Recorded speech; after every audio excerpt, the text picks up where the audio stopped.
Hi hello నమస్తే friends, నేను మీ స్వాతి శ్రీనివాస్. ఈరోజు అలసందలతో వడలు ఏ విధంగా తయారు చేయాలో తెలుసుకుందాం.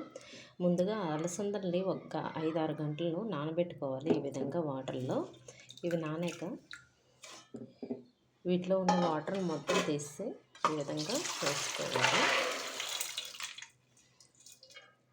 వీటిలో వాటర్ అంతా తీసేయాలి. శనగపప్పు వడలకుండా ఈ వడలు చాలా టేస్ట్గా ఉంటాయి. ఈ విధంగా వాటర్ కొద్దిసేపు ఉంచడం. అలసంద వడలు చేయడానికి ముందుగా ఈ విధంగా ఉల్లిపాయలు కట్ చేసుకోవాలి.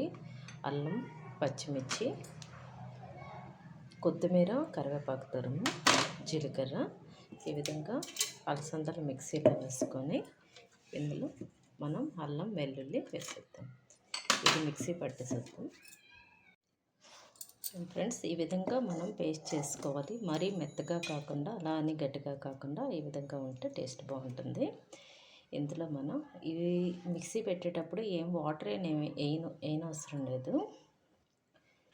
ఇందులో కట్ చేసి పెట్టుకున్నాం కదా ఉల్లిపాయలు, కొత్తిమీర, కరివేపాకు, అదేవిధంగా కొంచెం జీలకర్ర వేసుకోవాలి. నేను మిక్సీ పట్టేటప్పుడు కొంచెం సాల్ట్ వేసుకున్నాను. టేస్ట్ ఇంకొంతిగా మీకు రుచికి తగ్గట్టు మీరు సాల్ట్ వేసుకోండి. ఈలోగా నేను ఆయిల్ కూడా హీట్ చేస్తున్నా. ఈ విధంగా అలసందలు ఇవి ఉల్లిపాయలు కట్టేసి నీట్గా కలుపుకోవాలి. మనకి ఇలాగా ఆయిల్ కూడా హీట్ అయ్యింది. వీటిని మనం చేత్తోనే వేసేయచ్చు సింపుల్గానే.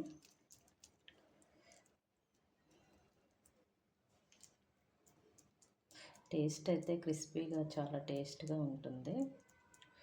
ఎప్పుడు శనగపిండి వడలే కాకుండా ఈ విధంగా కూడా ట్రై చేయండి.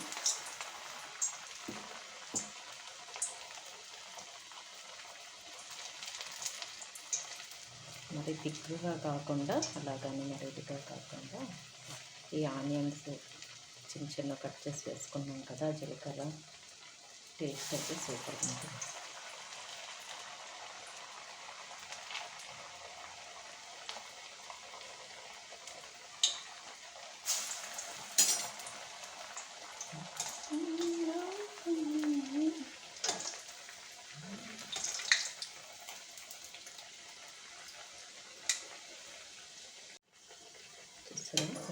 మనం వడ్లన్నీ వేపుకుందాం. ఈ టేస్ట్ బాగుంటుంది, ట్రై చేయండి ఒకసారి. వీటిని బొబ్బర్లు అని కూడా ఉంటారు కదా.